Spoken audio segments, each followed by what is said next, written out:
Nolan Hayes had one rule: never let anyone in. For 3 years he kept it, raising his little girl alone in a house that had forgotten how to laugh. Then Elena Brooks moved in next door with her loud music and her stubborn kindness, and his 6-year-old daughter decided, without asking him, that this woman was going to stay. What Nolan didn't know was that one accidental moment at a town charity night would tear down every wall he'd built, and force him to choose between the fear that had kept him safe and the love that might finally break him. If you make it to the end of this story, please hit that like button and leave a comment telling me what city you're watching from. I want to see how far this story travels tonight. The first thing Nolan Hayes noticed about the moving truck was that it was too big for the driveway. It was 7:30 on a Saturday morning in late September, and he was standing barefoot on his porch with a coffee mug he'd already reheated twice, watching a rented box truck try to back into the narrow strip of gravel next door. The driver was doing a bad job of it. The truck lurched, stopped, lurched again. Somewhere inside the cab, a woman's voice was yelling directions that the driver either couldn't hear or was choosing to ignore. Nolan took a sip of his coffee. It was bitter. He'd forgotten the sugar again. "Dad." His daughter's voice came from behind the screen door. Lily was still in her pajamas, the ones with the moons on them that were getting too short in the legs. She had her cheek pressed against the mesh, one eye squinted shut like a sailor looking through a telescope. "Who's that?" "Somebody moving in." "To the Petersons' house?" "The Petersons moved out 3 weeks ago, Lil." "Oh." She considered this with the gravity of a 6-year-old processing a shift in the known universe. "Is it a family?" "I don't know yet." "Do they have kids?" "I said I don't know yet." He heard the squeak of the screen door, and then the small thud of her bare feet on the porch boards, and then Lily was beside him, her hand curling around 2 of his fingers, the way she'd done since she was 2 years old. She smelled like the strawberry shampoo he let her pick out at the grocery store, even though it was $3 more than the regular kind. She tilted her face up at him. "Can we go say hi?" "No." "Why?" "Because people don't like being bothered while they're unloading a truck." "But Miss Kathy at the library says neighbors are supposed to say, 'Welcome.'" "Miss Kathy at the library," Nolan said, "also says that everyone needs a library card, and you have 3. "That's because I keep losing them." "That's my point." Lily made a small sound that was half laugh and half protest, and Nolan felt the corner of his mouth twitch without permission. He steered her back toward the door. "Come on, breakfast. I'm making the good pancakes." "The ones with the bananas?" "The ones with the bananas." "Can I have 3? "You can have as many as you can eat without asking me to eat the last one for you." She gave him a look of serious betrayal, because that had happened exactly once, and he had apparently decided to let her carry the shame of it for the rest of her life. Then she disappeared inside, leaving the screen door to slap twice behind her. Nolan stayed on the porch for another minute. From where he was standing, he could see the woman now. She had climbed down from the passenger side of the truck and was standing with her hands on her hips, looking at the driveway like it had personally wronged her. She was maybe his age, maybe a little younger.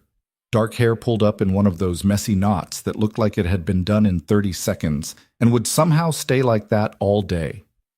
A flannel shirt, the sleeves rolled to her elbows, jeans with paint on one knee. She was laughing at something the driver was saying through the open window, and her laugh carried all the way across the 2 lawns and the chain-link fence between them, loud and uncomplicated and completely without self-consciousness. Nolan went inside and closed the door. He'd bought the house on Maple Street 7 years ago, back when he was still married, back when the plan had been 2 kids and a dog, and a garage full of the kind of projects he'd dreamed about all through his 20s. He had gotten 1 kid. He had not gotten the dog. The garage had projects in it, but they weren't the ones he'd imagined, and the wife was gone, and the plan was gone. And what was left was this: a man and a small girl and a routine so carefully constructed that a stranger moving in next door felt, somewhere under his ribs, like a problem. He was a carpenter. Furniture, mostly. Custom pieces, tables and bookshelves, and the occasional built-in, done out of the detached shop behind the house. It paid the bills. It kept his hands busy. When Lily was at school, he could disappear for 6 hours into the smell of cedar and sawdust and forget, for a while, that he was a person in a world with other people in it. He liked it that way. He made the pancakes. He cut them up for Lily because she always forgot and took bites that were too big. He drank his coffee standing at the counter because sitting down felt like committing to something. and he wasn't in the mood to commit to anything this morning. Through the kitchen window, he could see bits of the activity next door. A mattress being carried in, a floor lamp, a cardboard box that said kitchen, fragile, no seriously in thick black marker. She's pretty. Nolan turned. Lily had syrup on her chin. She was looking out the window with the serene focus of a small person who had just decided something. Who's pretty? The lady. You haven't even met her. I can see her from here. Eat your pancakes. Dad? Eat. Lily ate. But she kept glancing out the window between bites, and Nolan pretended not to notice, and he told himself that a little girl being curious about a new neighbor was a completely normal thing, and he absolutely was not going to make it into anything else. The first time he actually spoke to her was 3 days later, and it was because of a raccoon. He was coming out of the shop around dusk, wiping his hands on a rag that had seen better years, when he heard the yelling. Not scared yelling, annoyed yelling. The kind of yelling that suggested the yeller had reached the absolute end of her patience and was now negotiating with a force she could not control. Get out of there. I mean it. I'm not kidding. That is my trash. I don't care what your feelings are about it. Out. Nolan walked around the side of his house and stopped at the fence. The new neighbor was standing in her side yard in a t-shirt and gym shorts and one rain boot. She was holding a broom. The broom was being used, apparently, as a tool of diplomatic negotiation with a raccoon that was sitting on top of her overturned trash can with the calm entitlement of a monarch who had just been informed that the peasants had arrived. Hey, Nolan said. She turned. She had a piece of hair stuck to her cheek. She had, he now realized, only one rain boot because the other foot was bare, and she was standing on what looked like a muddy patch of lawn, and she was trying to keep that foot suspended in a way that would keep it from touching anything too cold or too wet. Hi, she said. I'm Elena. I live here now. Do you know anything about raccoons? A little. Is there do they respond to tone, or not really? Because I've tried firm. I've tried reasonable. I've tried the broom. The broom did nothing. The broom has failed me. You have to wait it out. I don't want to wait it out. I want to eat dinner. Then get in the house and let it finish. Let it finish? It's my trash. It's the raccoon's trash now. She stared at him for a second. Then she started laughing. And it was that same laugh from the first morning, big and unguarded and a little bit hoarse, and Nolan, against his will, felt something in his chest go still in a way that was not unpleasant. You're very helpful, she said. Thank you, truly. A masterclass in neighborly assistance. Go inside, Elena. You remembered my name. You said it 12 seconds ago. Still. She tipped the broom in what might have been a salute and limped back toward her porch, one boot on, one foot lifted, and Nolan stood at the fence for longer than he needed to and watched her go.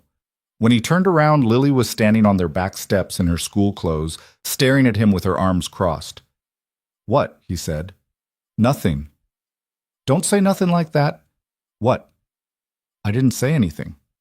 Your face said something. My face just lives on my head, Dad. She went inside. Nolan wiped his hands on the rag again, even though they were already clean, and stayed outside until the raccoon finished its dinner and waddled, bored, into the hedge. After that, it was hard to avoid her. She was the kind of person who waved. Not a polite wave. Not a neighborly acknowledgement. A real wave. Every single time, big and full-armed, like she was trying to flag down a boat. She waved when he was taking out the recycling. She waved when he was carrying lumber from his truck. She waved when he was just standing on the porch drinking coffee, which was most mornings. And she waved even when he only half lifted his hand back, which was all he ever gave her. Lily, meanwhile, had committed treason. It started with the cookies. Elena had brought over a plate of cookies on the Saturday of her second week, the kind of gesture Nolan thought people stopped doing around 1987, and Lily had answered the door because Nolan had been in the shop. And by the time he'd come inside, Elena was sitting at his kitchen table drinking tap water out of one of his chipped mugs and explaining to Lily how to make cookies that didn't come out flat. The butter has to be cold, she was saying. Not room temperature, cold. Everyone tells you room temperature and they are wrong, and I will die on this hill. What hill? Lily said. It's an expression, sweetheart. It means I really believe it. But there's no actual hill. There is not, no. Then why? Nolan cleared his throat. Both of them looked up. Hi, Elena said. She did not stand up. She did not look particularly sorry. Your daughter let me in. I brought cookies. I'm leaving in a second, I swear. You don't have to leave. He didn't know why he said it. It came out before he had a chance to inspect it, and once it was out, he couldn't pull it back. And Elena smiled at him with the warm, surprised expression of someone who had expected a door and found a window. Okay, she said. I won't. Lily beamed. Nolan, who had spent 3 years getting his life down to a shape he could carry, understood in that moment that the shape was about to change. He didn't know how much yet. He didn't know in what direction. He just knew it, the way he'd known, back when he was 23 and standing on the porch of a house he couldn't afford, that the life he was about to sign up for was not the one he'd been raised to expect. He pulled out a chair. He sat down. He ate a cookie. The cookie was, aggravatingly, very good. Where's her mom? Elena asked it 2 weeks later, in his driveway, on a Tuesday evening, while Lily was inside doing her reading homework, and the sun was doing that thing it does in early October where it goes gold and slow and makes everything look like a memory. Nolan was under the hood of his truck. He'd been trying to figure out why the driver's side headlight kept flickering, and he had a wrench in his hand and grease on his forearm, and the question caught him with no time to arrange his face. He kept his head down. She's not around. Not around like not around. He heard Elena shift her weight. She was leaning on the front bumper. She'd come over to return a casserole dish that Lily had given her 2 weekends ago, full of brownies, and she had somehow not left yet. I'm sorry, Elena said. That was a nosy question. I shouldn't have. It's fine. It's not fine. I'm sorry. She left. He didn't mean to say it. He hadn't said those words out loud to another adult in almost 2 years. The ones who knew, knew. The ones who didn't know, didn't ask. That was the arrangement he had with the town, the silent one, the one that had let him keep breathing after the whole thing caved in. And now here was this woman in his driveway on a Tuesday evening, with her hair in that same messy knot and her arms crossed over a cardigan that was too big for her. And she had asked him a question, and he had answered it. He straightened up. He closed the hood. She left when Lily was 3, he said. I don't know where she is now. Last I heard, Arizona. We don't talk about it. Lily doesn't really remember her, and I'd prefer to keep it that way until she's old enough to ask her own questions. Elena nodded. She didn't say anything for a second. Okay, she said finally. Thanks for telling me. I won't bring it up again. Thank you. Can I ask one more thing? Elena, is she a good kid? Like, actually, because she seems like a really good kid, and I don't want to assume, but she's a good kid. Okay, good. That's what I thought. She handed him the casserole dish. Their fingers touched for half a second. Nolan did not think about it. He absolutely did not think about it. He went inside and heated up leftover spaghetti and helped Lily with a word problem about apples and did not think about it the entire rest of the night, which was how he knew already that he was in trouble. The 3rd Saturday of October was cold, and the leaves on Maple Street were turning, and Lily was going through a phase where she wanted to tell stories at dinner. There's a boy at school named Mason, she announced, stabbing a green bean with what Nolan considered unnecessary force. He said his dad has a motorcycle. Okay. He said it goes 100 miles an hour. It doesn't go 100 miles an hour. He said. Kids lie, Lil. Why? Sometimes because they want things to be more exciting than they are. Lily chewed. She had the look on her face that she got when she was working up to something. The look that meant she was going to try to get a thing she wanted by framing it as a thing he wanted. Miss Elena said she might come to the charity thing. The what? The charity thing, at the square, for the food bank. She said, everyone's going. Everyone is not going. She said you should come too. Nolan set his fork down. She said that. Yeah, she said it's a fun night and she doesn't want to go alone because she doesn't know that many people yet, and she said maybe you and me could come and hang out with her. Lily. What? Don't make plans for me.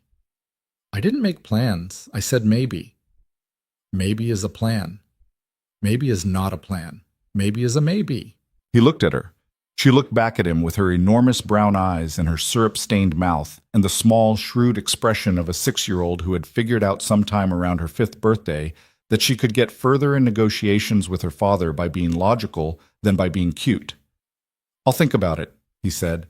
"That means yes. That means I'll think about it." "That's what you say when you mean yes." "That's what I say when I mean I'll think about it." "Okay," she said cheerfully. "You mean yes." She went back to her green beans.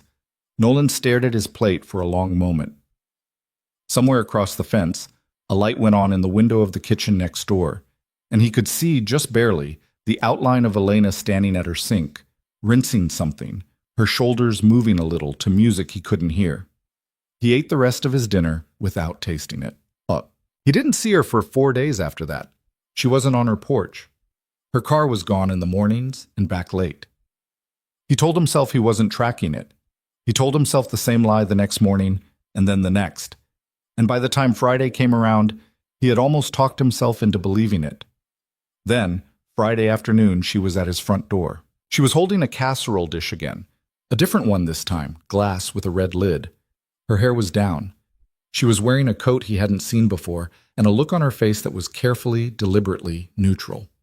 "Hi," she said. "I owed you a dish, technically. I mean, I didn't owe you this dish, but I felt weird showing up empty-handed." "What's in it?" "Chicken and rice. My mom's recipe. I made too much because I cannot cook for one person. I haven't figured out how yet, and I don't know. I thought maybe Lily would like it." "Lily will like it." "Okay. Good." She handed it over. Their fingers did not touch this time. She had clearly planned for that. "So I heard you might come Saturday." "To the charity night, the food bank thing, at the square." "Lily said something." "Lily told me you said yes. Lily is a small liar." Elena laughed. That laugh again. The one that made his house feel smaller, and shoved her hands in her coat pockets. "Well," she said, "no pressure. But it would be nice to see a face I know. I've been here a month, and the only person I've actually had a full conversation with is you and a raccoon, and the raccoon has stopped returning my calls." "I'll come." It came out before he weighed it, before he factored it, before he ran the thing through the careful machinery he'd built in the last 3 years for deciding whether or not a thing was worth doing. Her face did something, just for a second. A small, surprised softening, like she hadn't expected him to say yes that easily. And then she put it away and nodded and stepped back. "Okay," she said. "Good, I'll see you there." "Yeah. Bring Lily." "I was going to." "Right, obviously. Okay, bye, Nolan." "Bye, Elena." She went down his steps. He watched her cross the lawn. He watched her disappear into her house.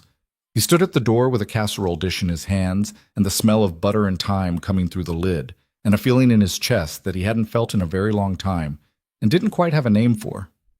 He turned. Lily was standing at the top of the stairs in her sock feet, holding her stuffed rabbit by one ear. "Was that Miss Elena?" "Yes." "Are we going to the charity thing?" "Yes." Lily smiled the smile that had been ruining him since the day she was born, wide and unguarded and completely confident in the world's good intentions. "Okay," she said. "I already picked my dress." Saturday came cold and clear. Nolan put on a button-down shirt that he almost never wore and jeans that were not his work jeans, and he spent a suspicious amount of time in the bathroom mirror making sure his hair didn't look like he'd tried. And then he looked at himself and felt, briefly, like a fool. Lily wore a green dress with white flowers on it. She wore the dress with her red winter boots because she had opinions and those opinions were not negotiable. And she insisted on bringing her stuffed rabbit inside her coat because the rabbit, she explained, had also never been to a charity event. The square was strung with lights. There were folding tables along the sidewalk, hot chocolate and apple cider, and a bake sale that looked like it had been assembled by a committee of people who all secretly hated each other. A small stage had been set up in front of the bandstand. A local bluegrass band was playing. The mayor was standing near the cider table in a sweater vest, talking to a woman Nolan vaguely recognized from the hardware store. Elena was standing near the stage when they found her. She was in a navy blue dress under her coat, and her hair was up again, but a different up than usual, careful and neat. And when she saw them coming, her whole face changed. "You came," she said. "I said I would." "I thought Lily might have strong-armed you." "She did." A little. I did not, Lily said, offended. She did, Nolan said. Hi, Lily. You look beautiful.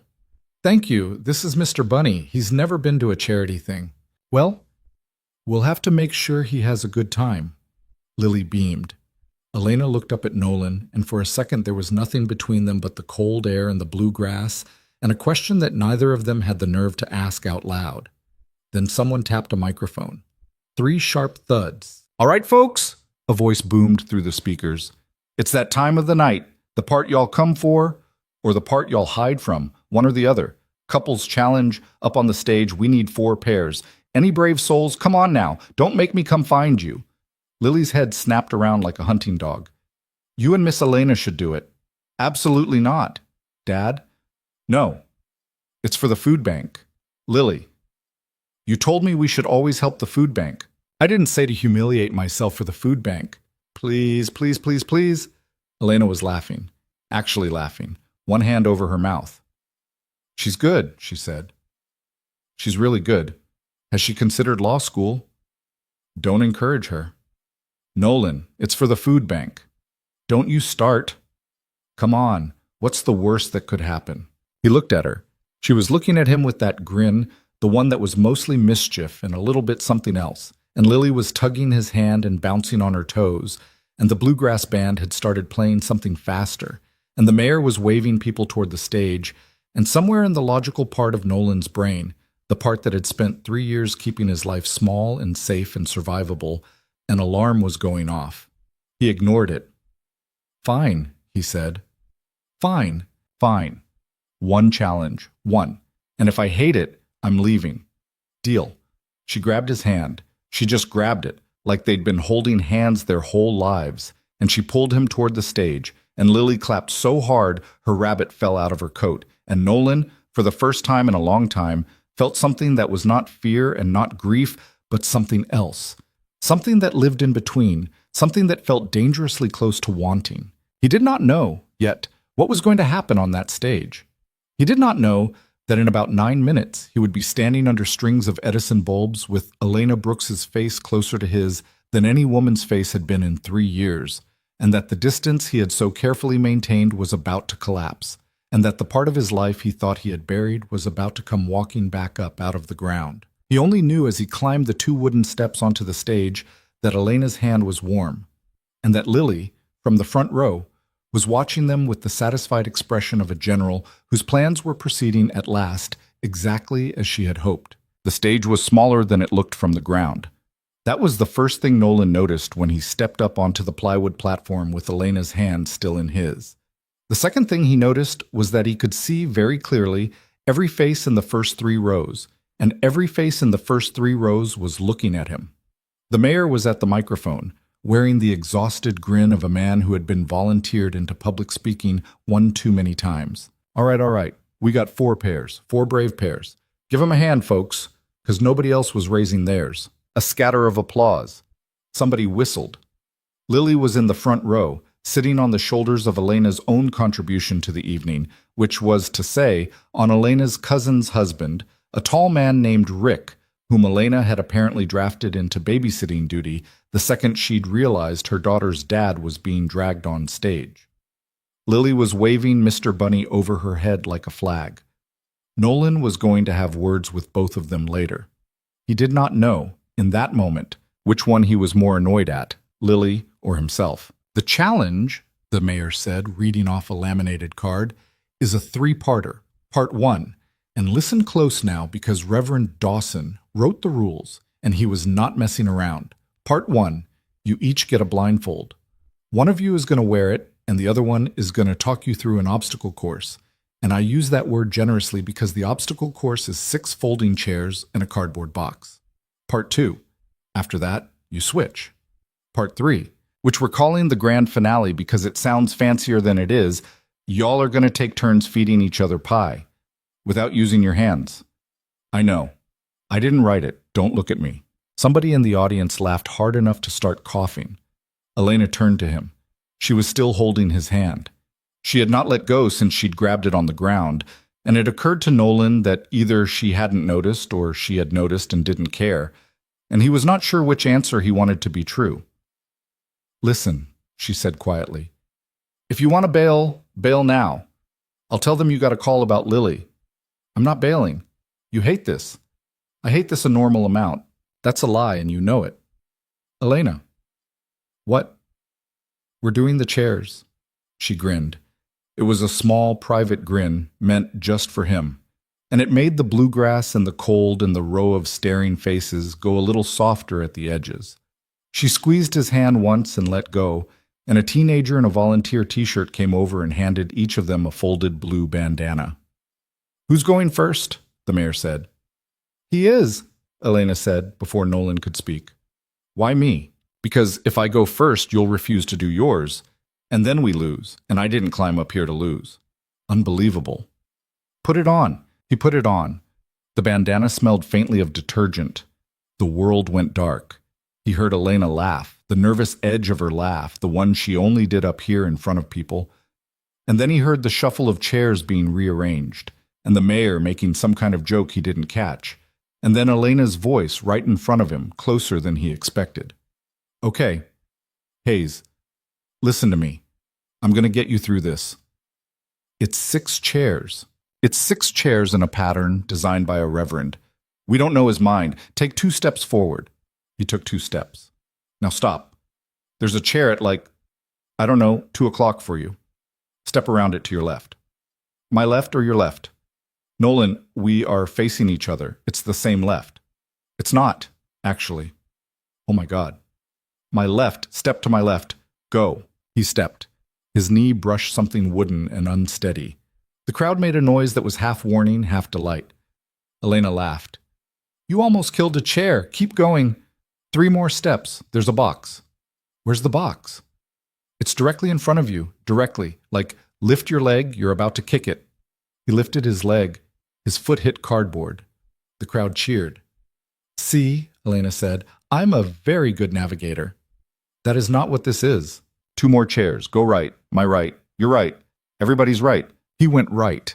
He heard Lily's laugh cut through the noise, unmistakable, the way it always did, the laugh that had been keeping his ribs warm for 6 years. He went left at Elena's next command. He ducked.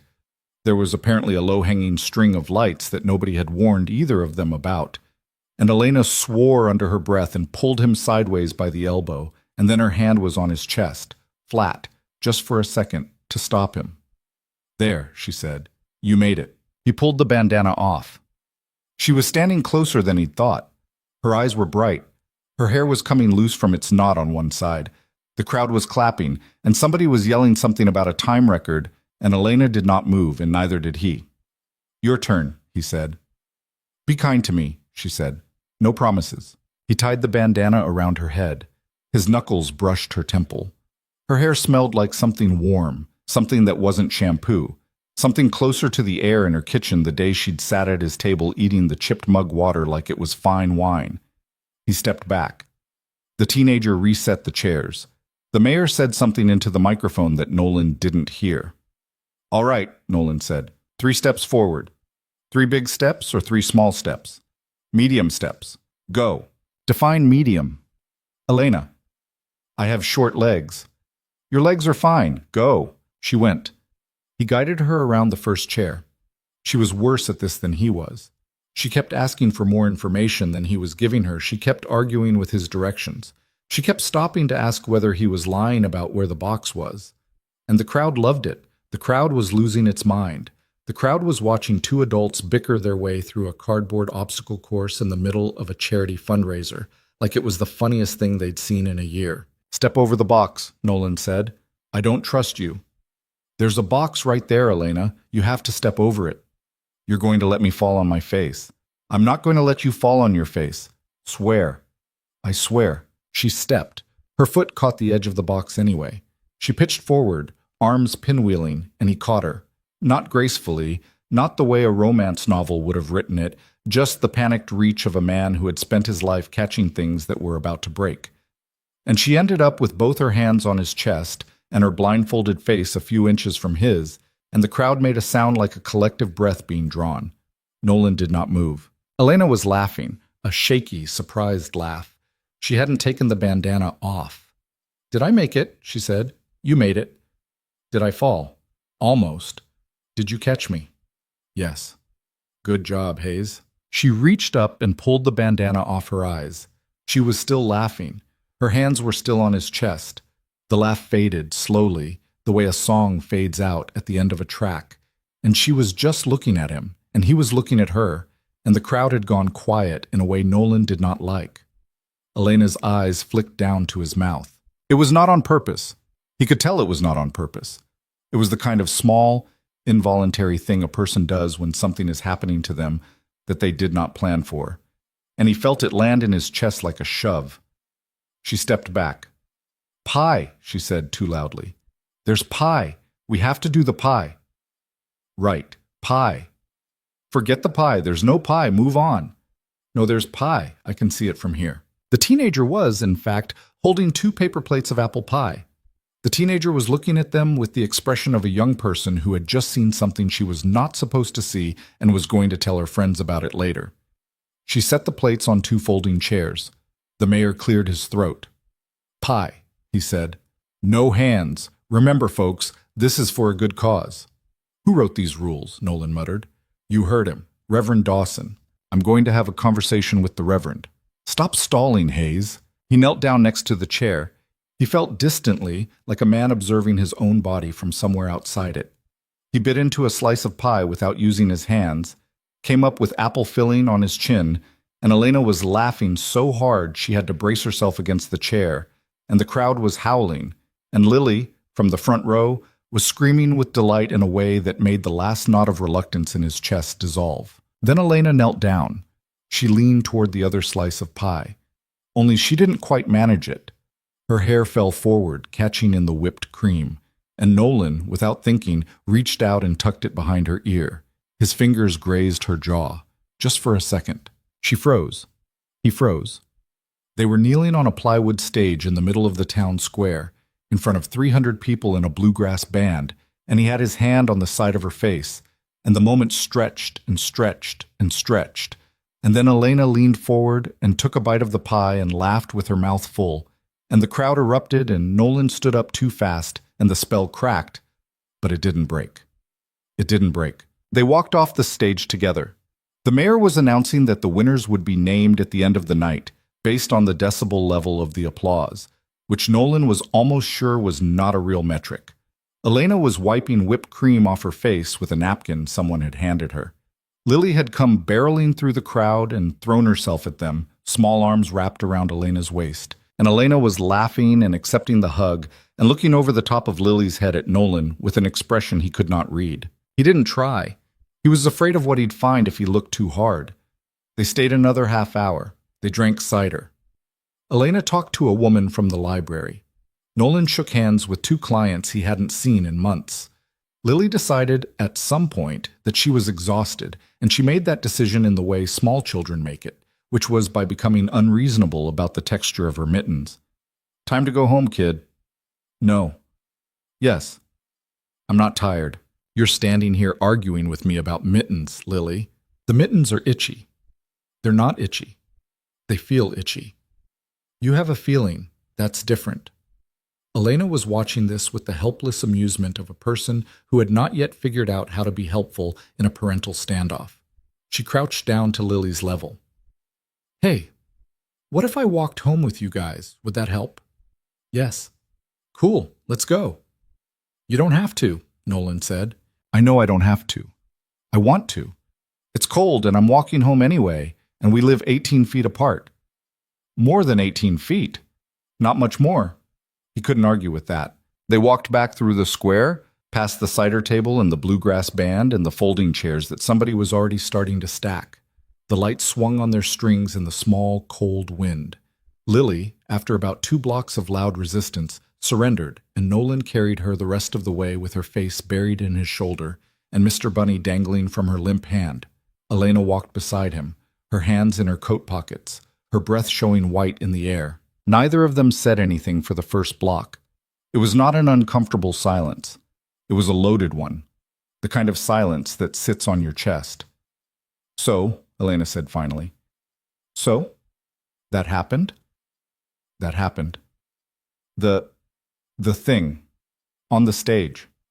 Elena. I'm just saying, it happened. I'm not making it a thing. You caught me, and then you did that thing with my hair, and I don't know, it was a moment. I think it was a moment. I think we both know it was a moment, and if I don't say it out loud, I'm going to go home and lose my mind about it, so I'm saying it out loud. Okay? Okay? Okay? That's all you're going to say. Elena, I have a sleeping 6-year-old on my shoulder, and I have not processed a single thing that happened in the last 2 hours. Can we not do this on a sidewalk? Yeah, no, you're right. I'm sorry. I'm doing that thing where I talk too much because I'm nervous. I'm aware of it. I apologize. It's fine. It's not fine. I'm spiraling. Elena. Yeah. It's fine. She went quiet. They walked the rest of the way to the houses. When they got to the point where her walk diverged from his, a crack in the sidewalk that neither of them had ever paid attention to before tonight, she stopped and he stopped, and Lily made a small sleep noise against his neck. "Good night," Elena said. "Good night. Thank you for coming. Thank you for making me." She smiled. It was a small smile, a tired one, a smile that had a whole conversation folded up inside it. "Get some sleep, Hayes. You too, Brooks." She went up her walk. He went up his. He did not look back to see if she was looking back. He got Lily inside, got her out of the green dress and into her moon pajamas, without waking her fully, got her tucked under the comforter with Mr. Bunny on the pillow next to her head. He stood in her doorway for a minute and watched her sleep, the way he did most nights, and then he went down to the kitchen and stood at the window with no light on, and stared at the yellow square of Elena's kitchen across the fence for longer than he wanted to admit. He did not sleep well. In the morning he woke up at 5:30, which was normal, and he made coffee, which was normal, and he went out to the shop by 6, which was normal, and he tried very hard for the next 11 hours to pretend that nothing had changed. Nothing in his life changed, and everything in his life changed. It was the look. That was the problem. It wasn't the stage, it wasn't the pie, it wasn't even the moment he'd caught her, though that had certainly not helped. It was the look she'd given him at the crack in the sidewalk, that small, tired smile, the one that said, "I saw you, and I am not going to pretend I did not see you." He could not outrun that look. He tried. He spent Sunday sanding a tabletop he'd finished sanding 2 days before. He spent Monday at the lumberyard arguing with a guy named Dale about the grade of a maple board. He spent Tuesday helping Lily build a diorama about the rainforest for her class, which involved cutting tiny leaves out of green construction paper for almost 3 hours. And the entire time, in the back of his head, there was that look. On Wednesday, Elena brought him a pie. She did it at 7 in the evening, and she did it knocking on his front door with the pie in one hand and her coat unbuttoned like she'd walked over in a rush. And she did it with a face that suggested she had prepared a speech on the walk over but had lost it somewhere between her house and his porch. "I owe you pie," she said. "What?" "From Saturday.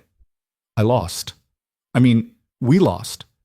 But also personally, I lost, because I cheated on the blindfolded portion, which I will now confess to. I peeked. Twice. So, this is a restitution pie. For the town, and also for you. You cheated. A little. On a charity blindfold challenge. It was mostly accidental. Elena.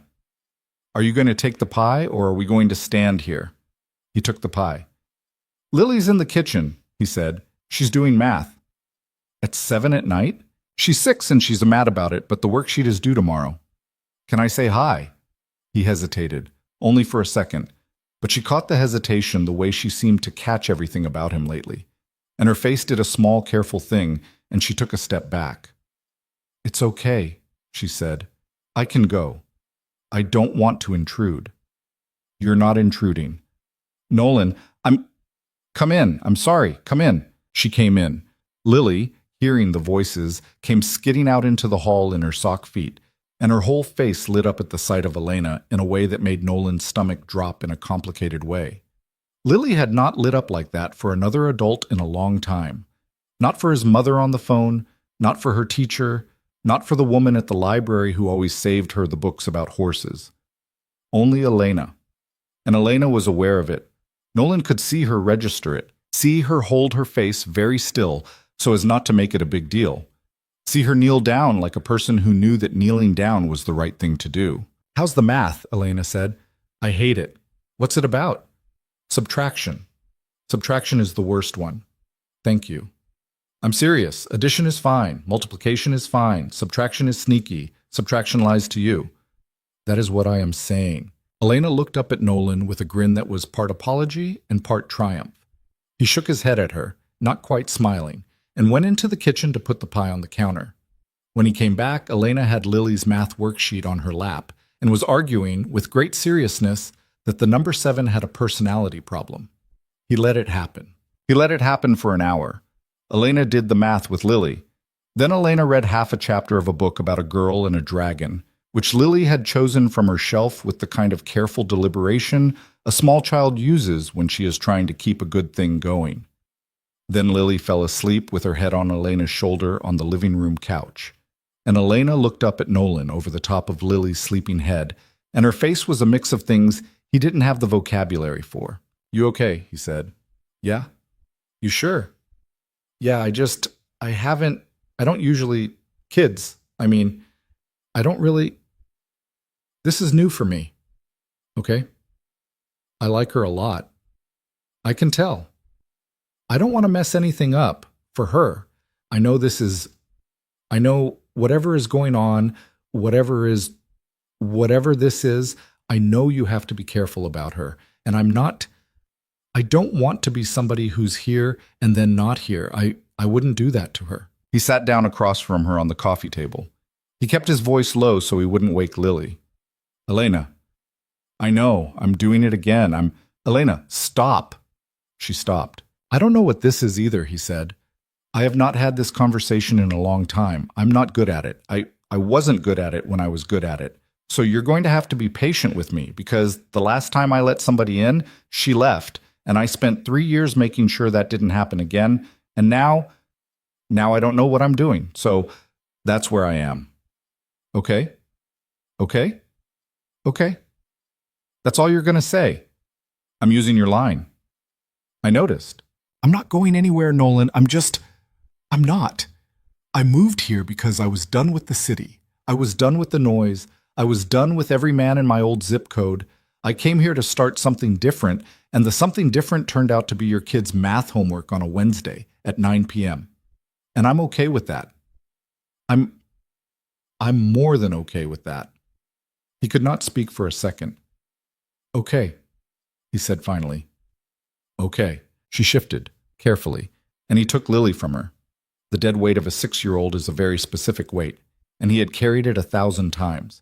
And he walked her upstairs while Elena stood in the living room with her arms folded across her chest, looking at the family photos on his wall like somebody who was trying very hard to pretend she wasn't looking at anything at all. When he came back down, she was at the front door. "I should go," she said. "You don't have to." "I should." "Okay?" "Nolan." "Yeah." She looked at him, really looked at him.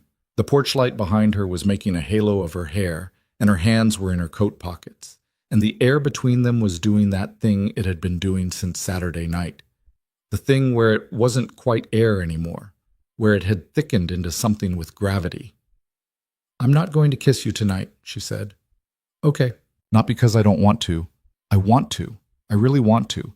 I think if we do that, there's no taking it back, and I think you need to be sure, and I don't think you're sure yet, and I don't want to be the thing that made you make a decision you weren't ready for." "Elena, let me finish, please." "Okay. Whenever you are ready, whenever you know, you come find me. Across the fence, across the yard, across the raccoon, I don't care. You come find me, and I'll be there." He swallowed. He could feel the pulse in his throat. "Okay," he said. She smiled, a small, real smile. And then she was out the door and down the porch and across the lawn, and he stood in his open doorway with the cold air pouring in around his legs and watched her go into her house, and he stood there a long time after the door closed behind her.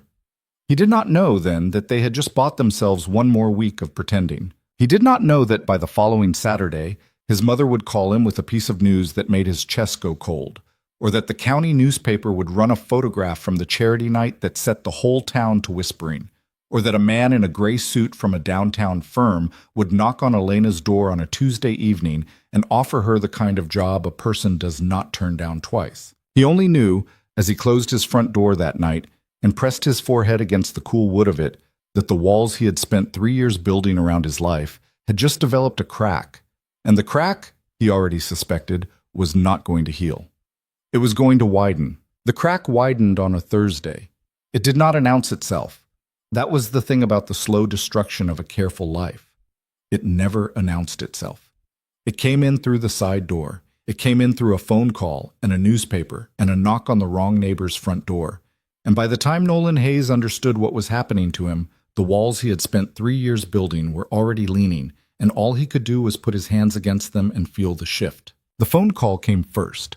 His mother, Pat Hayes, lived 2 hours west in a retirement community with a shared pool and too many pickleball courts, and she called him on Thursday afternoon at 4:15. He was in the shop. He had sawdust in his beard and the radio on low, and when the phone buzzed in his back pocket, he almost let it ring out because he was gluing up a panel, and it was the kind of job where you did not stop in the middle. But something made him look at the screen, and when he saw her name, he set the clamp down and wiped his hands and answered. "Hi, Ma. Nolan? Hi, honey. Is this a bad time?" "It's always a bad time. You call me at weird hours. What's going on?" "Can you sit down?" He did not sit down.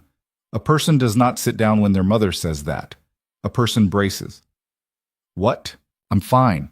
I want to say that first. I'm fine. But I got some test results back this morning, and there's something on my left lung that the doctor wants to take a closer look at." His mouth went dry. "What do you mean, something?" "A spot. That's what he called it, a spot. He's being careful. He said most of the time these things are nothing. But he wants me to come in for a biopsy next week, and I didn't want to tell you over the phone, but I also didn't want you to find out from your sister, who is already losing her mind, so..." "Ma, it's probably nothing." "Ma, stop. Just let me breathe for a second." "But..." He walked to the shop door. He opened it. He walked out into the cold October afternoon with the phone pressed hard against his ear, and he stood on the gravel path between the shop and the house and stared at the bare branches of the maple in the back corner of the yard. And he tried very hard to pretend that his heart was not doing what it was doing. 3 years ago, his father had died of a heart attack in a grocery store parking lot. 3 years ago, 7 months later, his wife had left. 3 years ago, he had come within one bad night of coming apart entirely, and the only thing that had kept him stitched together was the fact that a 2-year-old child could not raise herself and was counting on him to keep showing up. He had made a promise then, not to his mother, not to Lily, to himself. He had promised himself that he was not going to care about anything that could be taken from him again. He was going to love his daughter. He was going to work. He was going to keep the house standing. He was not going to build any new rooms onto his life that could be burned down. And now there was a woman next door who had been slowly, carefully picking the locks on every door he had bolted shut, and there was a spot on his mother's lung, and the universe, it turned out, had not gotten the memo about his promise. "When's the biopsy?" he said. "Tuesday." "I'll be there." "You don't have to..." "Ma, I'll be there." "What about Lily?" "I'll figure it out." "You always say that, and I always figure it out." She started crying. Not hard. Just a little. The quiet way she cried when she was trying not to let him hear it, and he stood in his backyard with his free hand against the cold siding of his house and let her cry, because there was nothing else he could do. And after a while she said she loved him, and he said he loved her too, and she hung up. He stood there for a long time after that. The shop door was still open. The radio was still on, playing something country and old. A squirrel moved in the maple. Somewhere across the fence he could hear Elena's back door close. The particular small slam it made, the slightly off-kilter sound of a house where the hinges were not quite hung right, and he did not turn and look. He could not. If he turned and looked, he was going to walk across the fence, and he was going to do something he was not ready to do, and then it was going to be one more thing to lose. He went inside. He picked Lily up from the after-school program. He made her macaroni and cheese because she had been asking for it for 3 days, and he did not have it in him to argue tonight. He did not tell her about her grandmother. He sat across the table from her while she invented elaborate stories about the lives of her noodles, and he smiled at the right moments, and he did not tell her anything. And when she went to bed at 8:30, he sat on the edge of her bed longer than he usually did and watched her fall asleep. Then he went downstairs and stood in the kitchen and did not cry, and he did not call Elena, and he did not do anything at all except exist, which on some nights, he was learning, was the hardest thing a person could do. The newspaper came Friday. The Maple County Gazette was a 12-page weekly, mostly obituaries and school lunch menus and a middle section that somebody's aunt ran called Around the Square. Nobody under the age of 40 read it. Everybody over the age of 40 read it with religious intensity, and they read it together, in diners and at church breakfasts and in the lobby of the single dentist in town, and the Around the Square column was the part that caused all the trouble. That Friday morning, on page 6, there was a photograph. It had been taken at the charity night. Nolan did not know who had taken it. Some volunteer with a camera, probably, or a staff photographer who'd been wandering the event for B-roll. It had been cropped tight. It showed two people kneeling on the edge of the stage in the warm yellow light of the Edison bulbs. One of them was Elena Brooks. One of them was him. His hand was on the side of her face. Her hair was caught behind her ear where he had just tucked it. They were both looking at each other as if the rest of the world had stopped mattering. The caption read in italics, "Local carpenter Nolan Hayes and new neighbor Elena Brooks share a moment during Saturday's food bank benefit." Cupid, it seems, was on the volunteer list. Nolan found out about the photograph because Mrs. Carver at the diner told him about it. He had gone in for coffee at 7. He did this most Fridays, a to-go cup, a quick nod at the cook, nothing more. He did not sit down. He did not engage. But that Friday, Mrs. Carver, who was 72 and had worked the register at the Maple Diner for 43 years, and who could kill a grown man with a single lifted eyebrow, slid the newspaper across the counter at him with the front page folded down and the page 6 photograph facing up, and she said, in a voice pitched to Carrie to the booth by the window, "Well, Nolan, congratulations." He looked down. The photograph stared back, his hand on her face. "Who?" "Page 6, middle column, cute caption. Who writes that, by the way? Is it still Doris? Doris always did have a streak." "Mrs. Carver." This is... The whole town's seen it, hun. I'm not telling you anything you won't hear 6 more times by lunch." He closed the paper. He paid for his coffee. He left a larger tip than usual because he didn't know what else to do with his hands. He walked out of the diner into the cold morning with the paper rolled up under his arm, and he stood on the sidewalk for a minute and tried to get his breathing to slow down. And he thought, with a clarity that surprised him, this is going to cost me something. He did not know yet what. He drove home. He sat in his truck in his driveway for a long time.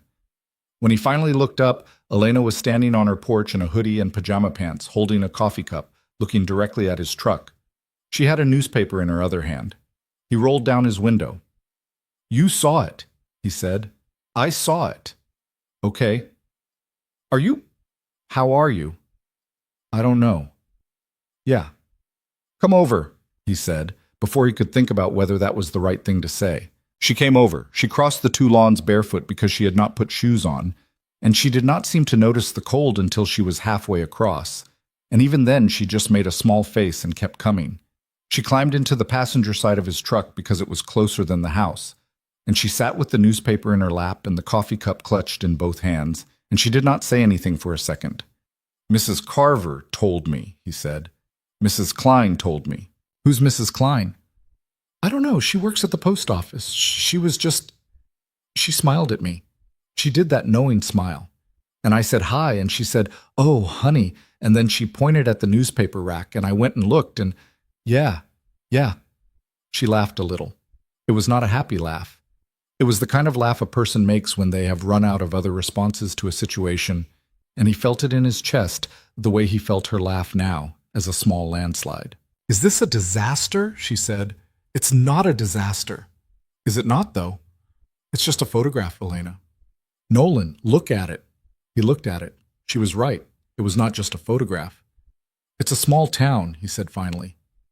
"I know. People talk. I know. They'll move on in a week. Will they?" He didn't answer because the truth was he didn't know. He knew how this town worked.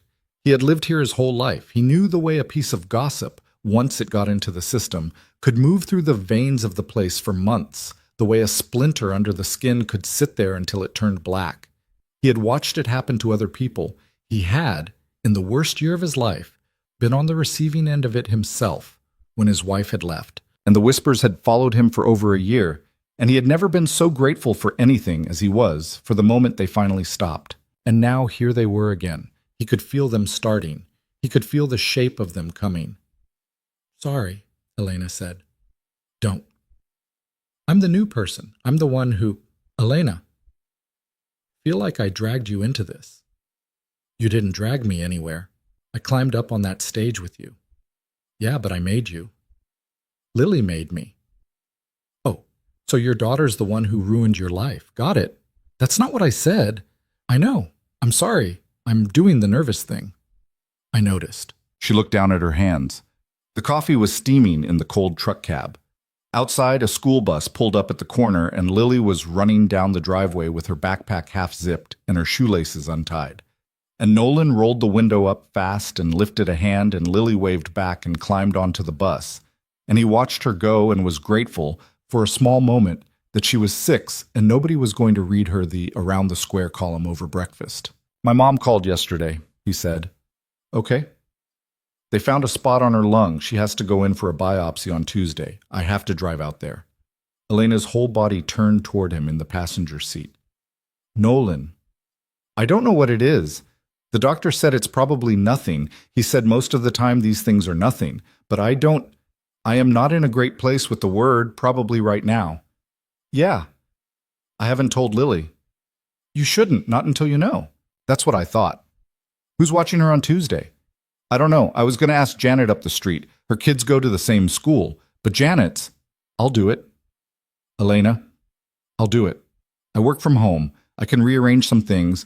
I'll pick her up from school, and I'll make her dinner, and I'll do her homework with her, and you go be with your mom, and you don't worry about it." That's a lot to ask." "You're not asking. I'm offering. There's a difference, Hayes." He did not have an answer for that. He looked down at the newspaper in her lap. He looked at the picture of his own hand on the side of her face, the picture that was at this moment being looked at by every person in this town who had a newspaper subscription and a working pair of eyes.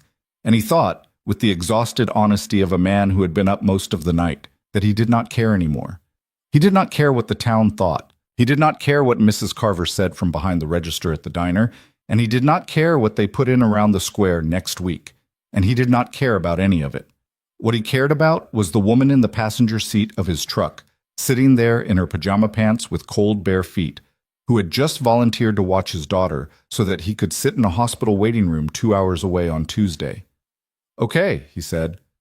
"Okay? Thank you. You don't have to thank me." "I do, though." "Well," she looked out the windshield, "you're welcome." He wanted to say something else. He wanted to say the thing he'd been trying not to say for a week, the thing she'd told him to come find her about. But he looked at her face in the gray morning light, and he saw how tired she was, how careful, how aware of the weight of what was sitting between them, and he knew it was not the right moment. Not with his mother sick, not with the newspaper photograph sitting on her lap like evidence in a trial. He said, instead, "Go put shoes on. Your feet are going to fall off." She laughed. A real laugh this time, short and surprised. "Yeah," she said. "Okay." She got out of the truck.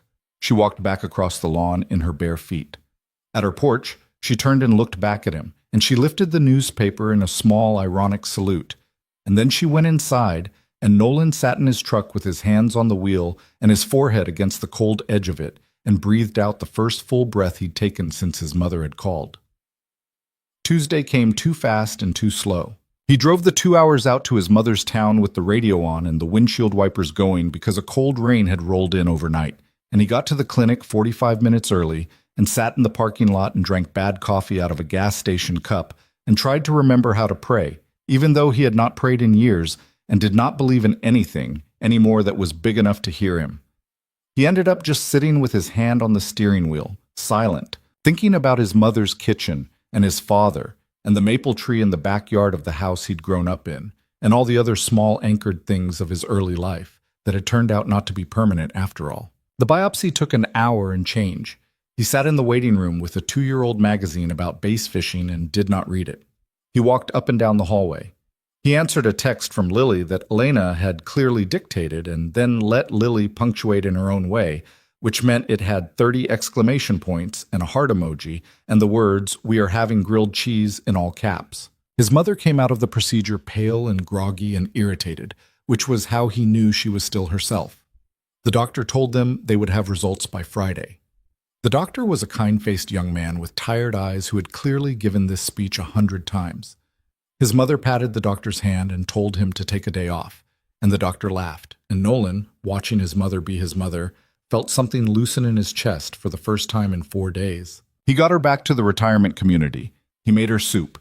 He sat on the couch with her until she fell asleep in her recliner with the television on low, and then he kissed her on the top of her head the way she had kissed him on the top of his head when he was a boy, and he got in his truck and drove the 2 hours home in the dark. He pulled into his driveway at almost 11. The house was dim. The porch light was on. Elena's porch light was on across the fence. He got out of the truck slowly, all his bones heavier than they had been that morning, and he climbed the steps and opened his front door. Lily was asleep on the couch with her head in Elena's lap. Elena had a book open. She was running a slow hand over Lily's hair the way you do when you are not quite thinking about it. She looked up when the door opened, and her face moved through 3 different expressions in a fraction of a second: relief, concern, something he did not have a name for, and then she held up her free hand and made a small shushing motion. He nodded. He closed the door as quietly as he could. "How'd it go?" she whispered. "Results Friday. She's okay for now." "Okay. How was she?" "Good. She did all her homework. She lost her mind about the math again. We made a cake out of a box." "A cake?" "It's on the kitchen counter. Don't look at it too hard." "Elena, it's lopsided. The recipe is a liar. Don't judge me." He sat down on the arm of the couch. He looked at his sleeping daughter. Lily's hand was fisted in the sleeve of Elena's sweater. Her mouth was slightly open. A small line of drool had formed at the corner of it, which Nolan knew from experience meant she was deep asleep and was going to stay that way for a while. "I'll carry her up," he said. Okay, he did. He came back down. Elena was standing in the living room with her coat already on, her bag over her shoulder, trying to look like a person who had been about to leave anyway, and not a person who had just spent 6 hours in somebody else's house parenting a child who was not hers. "I should stay a second," she stopped. "Okay. Just a second." "Okay." They stood there in the living room. He was too tired to find the right words. He was too tired to find the wrong words. He just stood there. And she stood there, and she put her bag down slowly on the arm of a chair, like she was afraid any sudden movement would change his mind. "I didn't know what I wanted to say," he said finally. "When I got home, I drove 2 hours thinking about it, and I still don't know. I'm not good at this. I know. I've been trying to keep my life small since a long time. Since before I moved to this street. I have very specific rules I made for myself about what I was going to allow, and you have broken every single one of them. I didn't mean to no, don't. It's not a complaint. I'm trying to tell you something."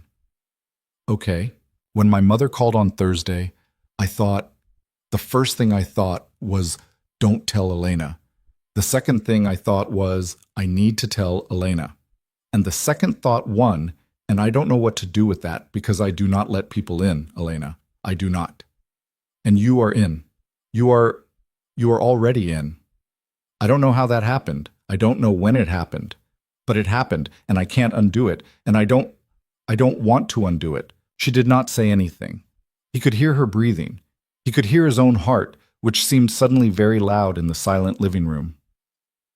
"I'm not going to kiss you tonight," he said, "because I'm exhausted, and I smell like hospital coffee, and I don't want this to be a bad kiss because I was tired, but I want you to know that I'm ready. I'm not sure of anything else in my life right now, but I'm sure of that." She laughed. It was small and wet, and it broke at the end. "That's my line," she said. "The not kissing you line." "I know. I'm using it." "I know. Nolan." Yeah.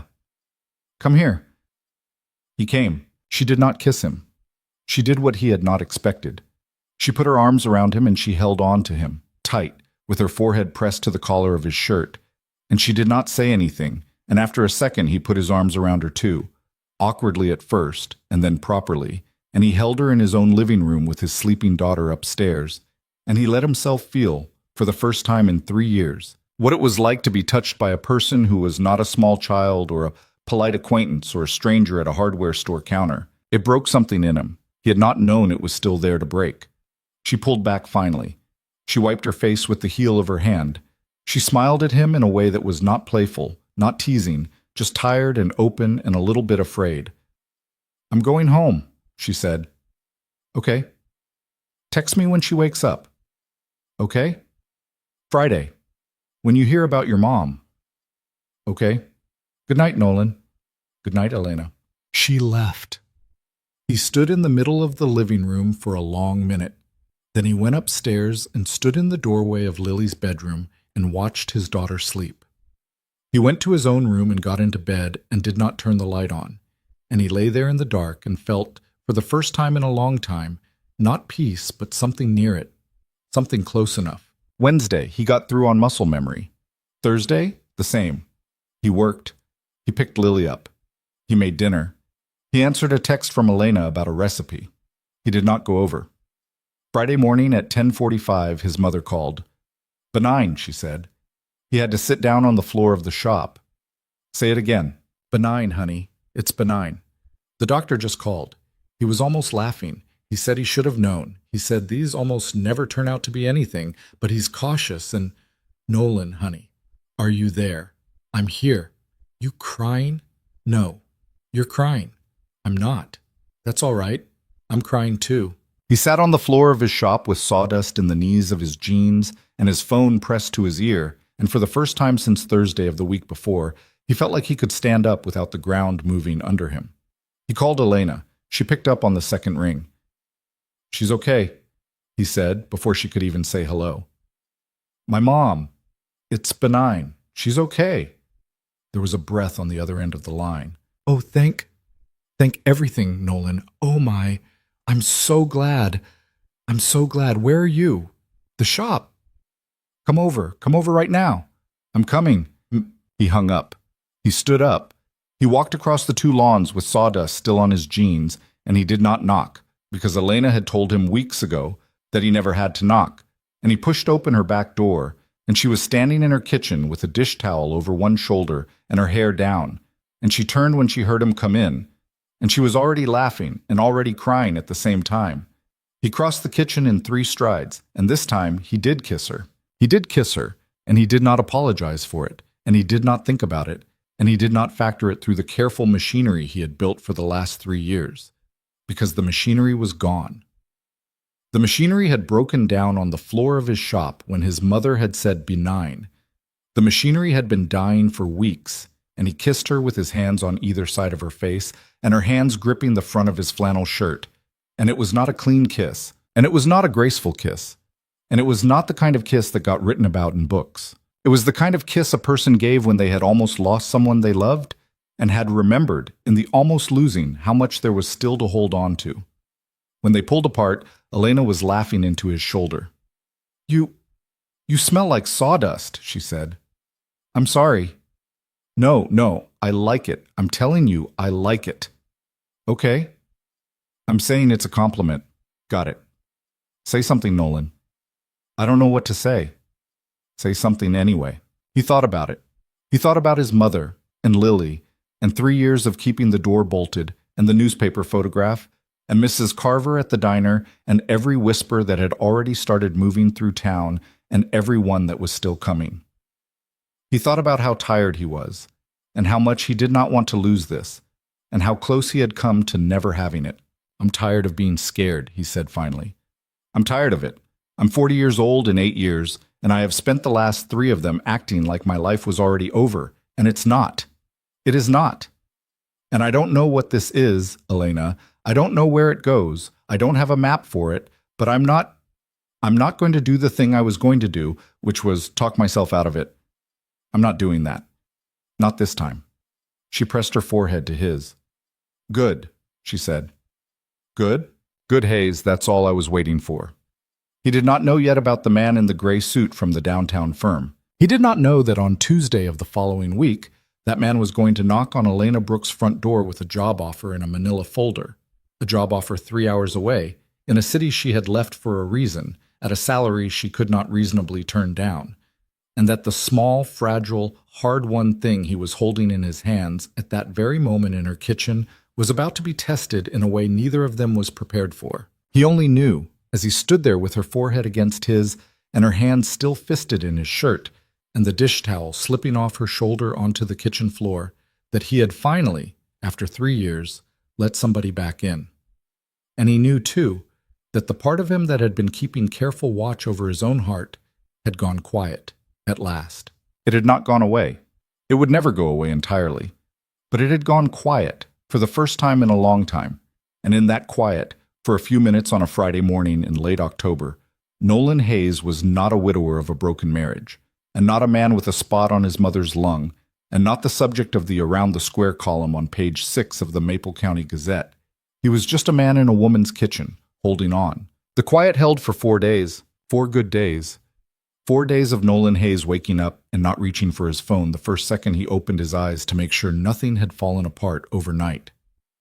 4 days of walking out to the shop in the morning with his coffee and finding that the radio sounded different, a little clearer, the country stations he'd been listening to for 15 years, suddenly full of lyrics he thought he'd understood before but apparently had not. 4 days of Lily coming downstairs in the mornings and looking at him over her cereal bowl with the shrewd, silent expression of a child who had noticed something had shifted and was biding her time before asking about it. 4 days of Elena. Of Elena on his porch at 6 in the evening in one of her flannel shirts. Of Elena at his kitchen table with a glass of wine while he grilled cheese sandwiches for the 3 of them because he could not, it turned out, actually cook very much else. Of Elena kissing him quickly in the hallway while Lily was brushing her teeth upstairs, and then stepping back fast when they heard Lily's bare feet on the landing, like 2 teenagers getting away with something. Lily, for what it was worth, had figured it out by the second day. "Are you and Miss Elena in love now?" She asked it on the way home from school on Monday afternoon, riding in the passenger seat with her backpack on her lap and her feet swinging 6 inches above the floor mat. She had apparently been holding the question for a while. She asked it the same way she asked about anything big, with a very calm voice and a slightly too careful posture, like she understood on some level that the question was a big one and that the person she was asking might startle. Nolan kept his eyes on the road. "What makes you ask that, kid?" "You held her hand in the kitchen last night, when you thought I went upstairs. You saw that. I came back down for my water." "Right." So, he thought about it. He thought about lying. He thought about deflecting. He thought about all the ways a father of a 6-year-old girl could take a question like that and turn it into something smaller. And then he thought about Elena's face on Friday morning in her kitchen, and he thought about the 3 years he had spent pretending, and he took a breath. "Yeah, Lil, I think we might be." "Good. That's all you're going to say." "That's all I'm going to say." "Since when are you a person of few words?" "Since now." She turned to look out the window. She was smiling the small, private smile of a general whose battle plans had gone exactly as expected. And Nolan shook his head, and they drove the rest of the way home in a silence that was not uncomfortable, but warm. Then came Tuesday. He was in the shop when it happened. He didn't see it. He only heard about it later, from Elena, sitting at his kitchen table at 9 o'clock that night with both her hands wrapped around a mug of tea. She was not drinking, her voice very flat, her eyes somewhere behind him on the wall. A man had knocked on her door at 4:30 in the afternoon. Gray suit, silver watch, a leather portfolio under one arm. He'd introduced himself as Curtis Granger from Haldane and Webb, a downtown firm 3 hours away, in the city she had left the year before, and he had asked, politely, if she had 5 minutes to talk about an offer. She had let him in. She had made him coffee. She had sat across from him at her own kitchen table and listened, and she had gotten quieter and quieter as he'd gone through the folder. It was a senior position, a jump of 2 titles from where she'd been when she left. A salary that was not, she told Nolan, a salary so much as a correction. The kind of number you offered somebody when you needed to win them back and you had been authorized to do whatever it took. a corner office, a team of 6. The kind of work she had actually gone to school to do, the kind she had walked away from a year ago because the man she had been with at the time had made her life there impossible to keep living in, and she had decided at 29 that no job was worth what staying had cost her. Curtis Granger had sat at her kitchen table for 45 minutes. He had told her that the man in question was no longer at the firm. He had told her that everyone involved had been held accountable. He had told her that the offer was open for 2 weeks and that he was not going to pretend there was no pressure, because there was, but that he would like her answer sooner rather than later. He had left his card on her counter. He had shaken her hand. He had gone, and she had sat at her table for a long time after that, looking at the folder, and then she had closed it, and she had walked the 150 feet across the 2 lawns to Nolan's back door, and now she was here. She finished telling him. She put the mug down. She did not look up. Nolan did not say anything for a minute. "Okay," he said finally. "That's your first word." "I'm processing." "Process faster, Hayes. I'm coming apart over here." "Elena." "I'm kidding. Half kidding. I don't know. Nolan, I don't know what I'm supposed to do with this. I ran away from that place. I told myself I was never. I said those exact words. I said I am never going back. And now it's sitting in a manila folder on my counter, and the number is life-changing, and I don't stop." "What?" "Breathe." "I am breathing. You're panic breathing, actual breathing, in and out, slow." She laughed. It came out shaky. She did what he said. She breathed. He watched her breathe, and he felt, behind his sternum, a cold, small, familiar thing beginning to wake up, and he did not let it onto his face. Not yet. Not here.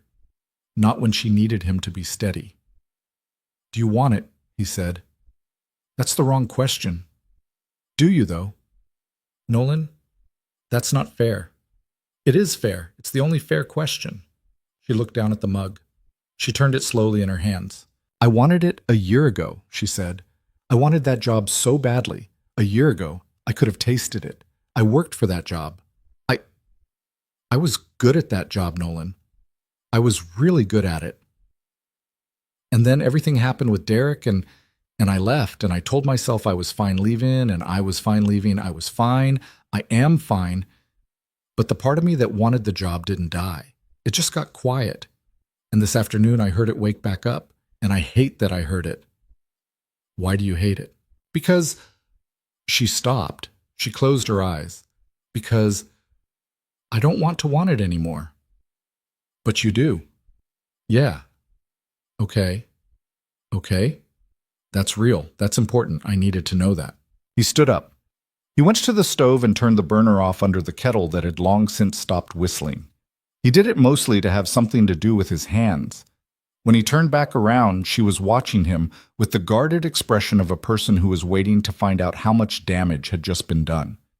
He sat back down. "You should take the weekend with it," he said. "Don't make a decision tonight. Don't make a decision tomorrow. Think about it." "Nolan, let me finish. I'm trying to say the right thing here, and I'm not good at this, so let me say it." "Okay. If you want this job, you should take it. I mean that. I'm not going to be the guy who stands in the way of a thing you wanted. I'm not going to do that to you. The last 3 years of my life have been built on the assumption that every good thing gets taken away eventually, and I'm not going to pass that down to you. I'm not going to make you small to keep you here." "Nolan, let me—" "No, you let me. You're doing the thing." "What thing?" "You're doing the thing where you're trying to be noble so you don't have to be honest. I know that voice, Hayes. I've heard it twice. I'm not doing it this time." "Elena, tell me how you actually feel." He could not look at her. "Tell me." He looked at the table. He ran his thumb along the grain of it. He had built this table 4 years ago out of reclaimed oak from a barn his uncle had torn down, and he had sanded it down to glass. And he had put 6 coats of finish on it, and Lily had eaten her breakfast at it every morning of her life for as long as she could remember. He kept his eyes on the grain. He spoke slowly. "I don't want you to go." "Thank you." "I don't want you to go, Elena. I don't want to do this again. I was doing okay. I was. I had my system. I had the house. I had Lily. I had my shop. I had my mother on the phone every Sunday, and I had a life, and it wasn't a full life, but it was a life I could keep. And then you moved in next door, and Lily fell in love with you in 11 days, and I fell in love with you in some amount of time I am not going to say out loud because it's embarrassing. And now you're sitting at my kitchen table telling me there's a folder on your counter from a city 3 hours away. And the thing I'm feeling, Elena, is the exact same thing I felt the night my wife told me she was leaving, which is that I am about to lose another person, and I do not know how to survive that twice. She did not say anything. Her eyes were full. So that's the honest version, he said. That's the one you asked for. I'm not saying it to guilt you. I'm saying it because you asked. If you want the job, you take the job. If you stay because you want to stay, not because I begged you. That's all. That's all I've got. She breathed out. It sounded like it cost her something. Okay, she said. Okay. Okay, Nolan. She stood up. She walked around the table. She put her hands on his shoulders, and she pressed her forehead to the top of his head, and he closed his eyes, and they stayed like that for a long minute, and neither of them said anything, and the kitchen clock ticked, and somewhere upstairs Lily rolled over in her sleep and said something unintelligible into her pillow. I'm going home, Elena said. Okay. I'm not going home as in going home. I'm going home as in my house tonight. I need to think. I need to sit with it. Okay? I love you. She said it fast. She said it like she had been holding it for longer than she wanted to admit, and had decided in that kitchen that she was not going to keep holding it. He opened his eyes. He looked up at her. I love you, he said. She smiled. It was a small, wet smile.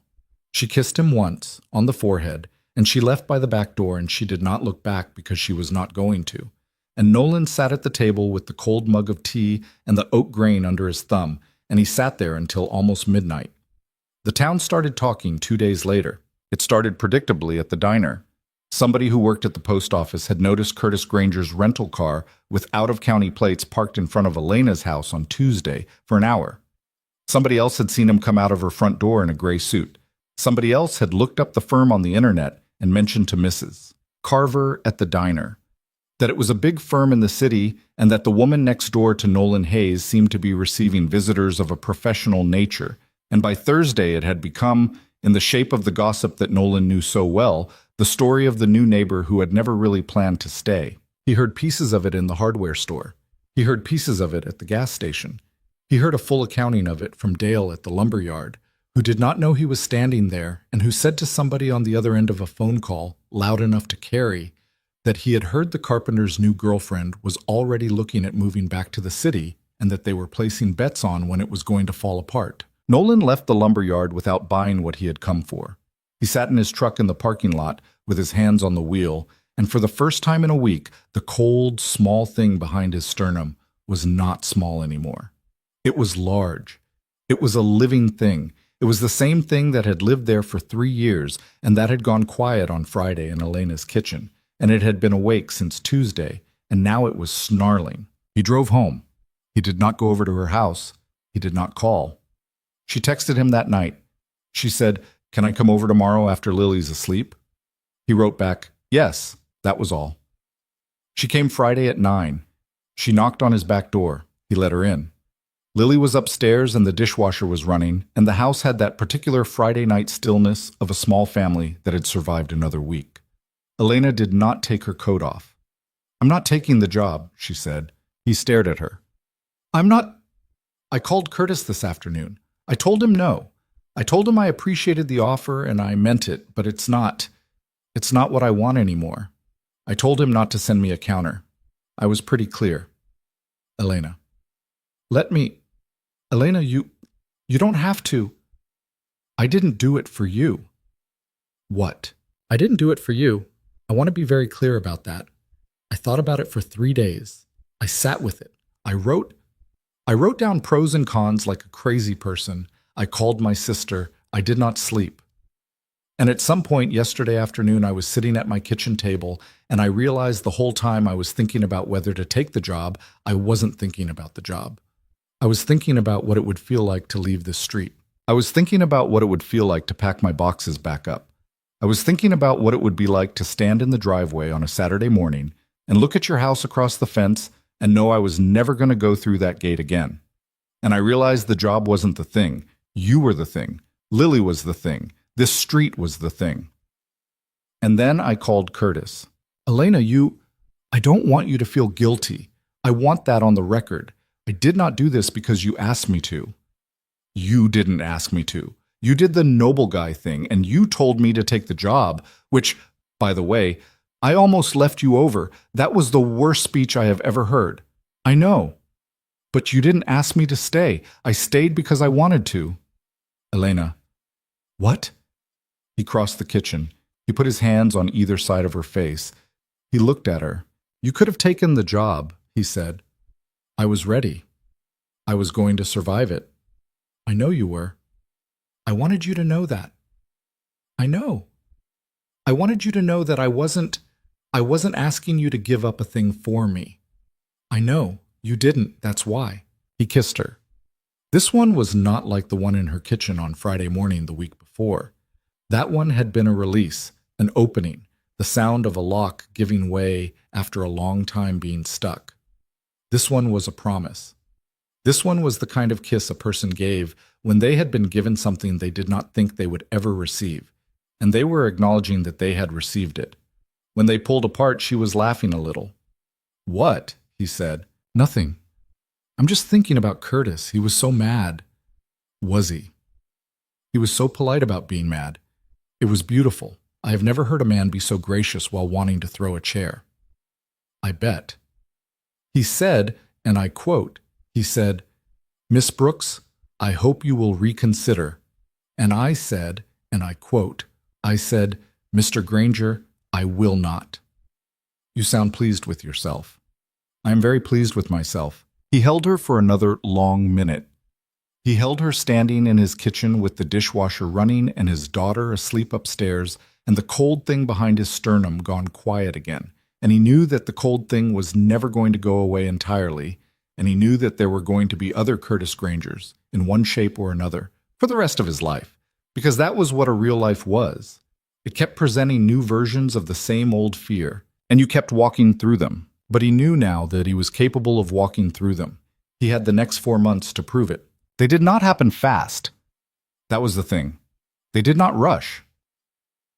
Elena gave notice on her apartment lease 2 months out, because her lease was up in February anyway, and the two of them agreed, out loud, at his kitchen table on a Saturday morning in November, with Lily pretending not to eavesdrop from the living room, that she was not going to move into his house. Not yet. Not until it was right. Not until Lily had adjusted. Not until they had done the slow work of deciding whether they actually fit together every day, as opposed to a few evenings a week. She rented a small place 3 blocks over, starting in March. It had a second bedroom and a yard Lily liked. She moved her things in over a weekend. Nolan helped. Lily insisted on carrying the cardboard box labeled kitchen, fragile. No, seriously, which she did with the solemnity of a child who understood she was being entrusted with something important. She did not drop it. She was very proud of herself. They did not set a label on what they were. They did not have to.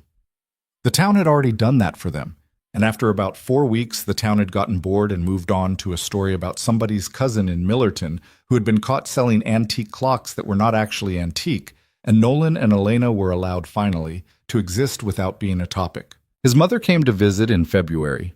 She stayed 4 days. She met Elena on the second day, over dinner at Nolan's house. Elena burned the first batch of biscuits. His mother laughed until she cried, not at Elena, but with her. And when Nolan drove his mother to the train station on the 4th morning, his mother had said, as she was getting out of the truck, "She's good, Nolan. She's a good one. Don't you mess this up." And Nolan had said, "I'm going to try not to." And his mother had said, "Try harder than that." He tried harder than that. There were fights. There were real fights. The way there are always real fights when two adults with their own histories try to build something shared. They argued about how to handle Lily. Elena had opinions. Elena had always had opinions. And Elena was not always right. And sometimes Nolan had to be the one to say so. And sometimes she had to hear it. They argued about how much of her mail she was leaving at his house. They had a bad fight in early April about a family dinner with his sister that had gone sideways, where his sister had asked Elena, in that cheerful, sharp-edged way she had, whether Elena and Nolan were planning to have kids of their own, and Elena had gone very still, and the dinner had not recovered. They had fought about it in the car on the way home. They had fought about it on the sidewalk outside of Nolan's house. They had fought about it long enough that Lily, who was not in the car, called Nolan from Elena's phone, which Elena had left inside, to ask when Elena was coming in because they had been outside a really long time and the spaghetti was getting cold. They had come inside. They had eaten spaghetti. They had apologized to each other later at 9 at night, standing in Nolan's kitchen, Elena with her arms wrapped tight around herself and Nolan with his hands in his back pockets. And neither of them had said the perfect thing, because neither of them ever said the perfect thing, but they had said true things, and that was, it turned out, what a real relationship was. Two people being willing to say true things even when the true things did not flatter them. Lily was the constant. Lily, all through that winter and into the spring, was the center that held. She had opinions about Elena's hair. She had opinions about Elena's cooking. She demanded that Elena come to her school play in December, in which Lily had been cast as a tree, a role she took extremely seriously and which she rehearsed for weeks in the living room with Mr. Bunny as her audience. Elena came. Elena brought flowers for a 6-year-old tree, which Lily carried home in her small fist with enormous dignity. And Nolan had watched the two of them on the sidewalk outside the school and had felt, for the first time since the night of the charity event, that the life he had been trying to build for his daughter might actually be the one she got. By May, Elena had a drawer at his house. By June, Elena had a key. And sometime in the second week of June, sitting on his back porch in the evening with a glass of wine while Lily caught fireflies in a mason jar in the yard, Elena had said, half joking, that she could see this being her life. And Nolan had taken a long pull of his beer, and he had looked at her in the blue late spring dusk. And he had said, not joking at all, I can see that too. She had looked at him. She had not said anything. She had just reached across the porch step and taken his hand, and they had watched Lily run back and forth across the dimming yard with her mason jar, and they had sat there a long time, not talking, and Nolan had thought, very quietly, that a man in his situation, a man with his history, who had been given this much, a daughter, a woman, a quiet evening, a yard full of fireflies, was a man who had better not waste it. He had something he had been thinking about. He had been thinking about it since March. He had been thinking about it, if he was honest, since the night of the charity event, though he had not been willing to name it back then. He had been carrying it with him for months, folded up small in the back of his mind, the way a man carries a letter he has not decided yet whether to send. He was going to do something about it. Not tonight. Not yet. He wanted it to be right. He wanted the timing to be his, for once, not forced on him by a newspaper photograph or a phone call from his mother or a man in a gray suit with a folder. He wanted to pick a day and a place and a moment, and he wanted to walk into it on his own 2 feet. He was thinking already about the town square. He was thinking about the Edison bulbs and the plywood stage and the folding chairs, and he was thinking about Elena in a navy blue dress under her coat, and he was thinking about how far the two of them had walked from that night, and how the same square where everything had cracked open for them could, in a different season, be the place where it was set into something permanent. He had 10 weeks until the next charity event. He had time to do it right. He finished his beer. Elena took a sip of her wine. Lily, in the yard, screamed in triumph about a firefly and held the mason jar up to the porch light to show them, and the firefly, unimpressed, blinked twice and went still against the glass. "Careful with it, Lil," Nolan called. "Let it breathe." "I am." "Loosen the lid." "I know, Dad." Elena laughed. She leaned over. She put her head on his shoulder. He kept her hand in his. He was not going to waste it, not any of it, not this time. 10 weeks turned into 11, because Nolan was the kind of man who kept adjusting the plan, and because a 6-year-old co-conspirator, it turned out, had opinions. He had told Lily in the second week of July, sitting on the edge of her bed at bedtime, in the lowest voice he knew how to use. He had thought about whether to tell her at all. He had thought about it for a long time. In the end, he decided she deserved to know, because it was her life too, because she was, for better or worse, the first person who had ever opened the door for Elena, and because it did not feel right to walk into a thing that big without her. She had sat up fast when he told her. She had not said anything for a second. Then she had thrown herself into his chest and hugged him so hard he had lost his breath a little, and she had said against his shirt, "Does she know yet?" "No, don't tell her. I wasn't going to." "I mean it, Dad. Lily, do not tell her." "I'm not telling her." "Can I pick my dress?" "Yeah, kid." "Can it be a new dress?" "It can be a new dress." "Can I help you?" "Help me how?" "I don't know yet. I'll think about it." She had thought about it. For 11 weeks. She had approached him in the kitchen in early August with a small piece of folded paper in her hand and a very serious expression on her face. And the paper had, in her best 6-year-old handwriting, a list of 6 ideas, 3 of which were unworkable, one of which involved balloons that Nolan was not going to allow under any circumstance, and 2 of which were quietly perfect. He used both. The charity event fell on the 3rd Saturday of September, the way it did every year. Elena did not know he had bought the ring. She did not know that his sister had been holding it since July, in the lockbox on the top shelf of her hall closet, because Nolan had not trusted himself not to check on it if it was in his house. She did not know that his mother had flown in Thursday and was staying in a hotel on the edge of town so that Elena would not see her car. She did not know that Lily had picked her dress 2 months ago and had been practicing her part in front of the bathroom mirror on nights she thought nobody could hear her. Elena knew only that they were going to the charity event. She knew that Lily had decided this was going to be a night, with that particular 6-year-old emphasis that made it a proper noun. She had put on the navy dress. It was the same dress she'd worn the year before, and Nolan had noticed that it was the same dress, and he had not said anything about it, because he was not going to spoil it. They walked into the square at 7. It looked exactly the way it had looked a year ago.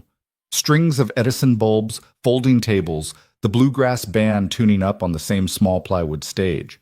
The mayor in the same sweater vest arguing with somebody about extension cords. A year, 1 whole year, had gone by, and the square had not changed, which was the thing about small towns, and the thing about lives that had changed underneath them. The world stayed the same, and you became a different person inside it. Elena stopped on the sidewalk and looked at the lights. "I have a weird feeling," she said. "Weird how?" "Déjà vu weird." "It's the same event." I know it's the same event. I keep thinking about last year." "Yeah." "Do you?" "All the time." She looked over at him. He kept his face very still. Somewhere in his chest, a marching band was tuning up, but his face, he was almost certain, was still. Lily had run ahead. Lily was, in fact, running ahead for a specific reason, which was that Lily had a job tonight, and Lily was not going to blow it. She had crossed the square to where Elena's cousin, Rick, the same cousin Rick from last year, was waiting with the microphone in his hand because Rick was the head of the food bank volunteer committee this year, a promotion Nolan had been, shall we say, very encouraging about. The bluegrass band finished a song. The mayor stepped back from the microphone. Rick took his place. "All right, folks," Rick said. He cleared his throat. He had practiced this. He had practiced this for 2 weeks in his truck on the way to work, and Nolan could tell because Rick was not a natural performer. "We got a little something before we get started tonight, sort of a tradition. You may remember last year we did a couples challenge. It was a hit, in the sense that nobody got hurt, which around here we count as a hit. This year we figured we'd do something a little different." Elena's hand tightened around Nolan's. "What's happening?" she whispered. "I don't know." "You're lying to me." "Am I?" Nolan, what is happening?" "Watch," Rick continued. "Now last year, on this same stage, a little girl sitting in the front row saw 2 people up here doing an obstacle course with their eyes closed, and I am told by a very reliable source, that she called it before anybody else did. She'd like to say a few words. Ladies and gentlemen, give it up for Miss Lily Hayes."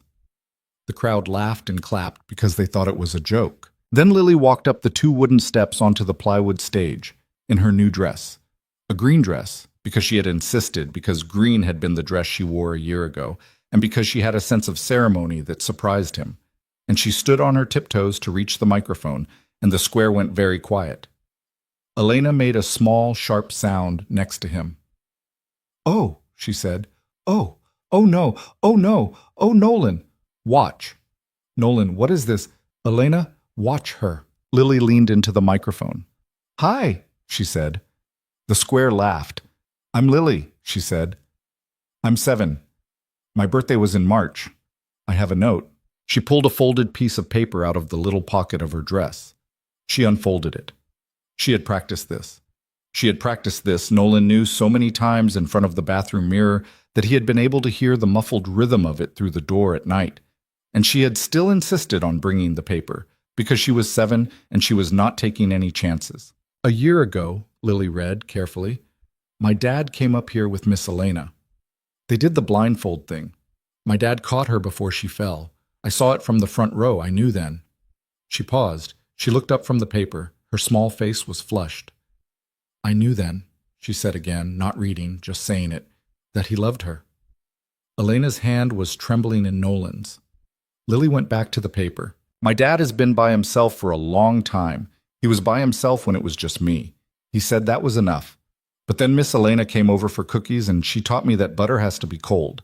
And she came to my school play when I was a tree, and she let me pick the music in her car, and she is my friend. She is also my dad's friend. But she is my friend first because I picked her first. The crowd was laughing. Also, unmistakably, people were crying. Nolan could hear it. A woman behind him was sniffling. Mrs. Carver, somewhere in the back, had stopped pretending to ring up baked goods at the bake sale table and was just watching with her hand over her mouth. Lily folded the paper. She looked out into the crowd. She found her father's face. She found Elena's face. She took a breath. Miss Elena, she said, can you come up here?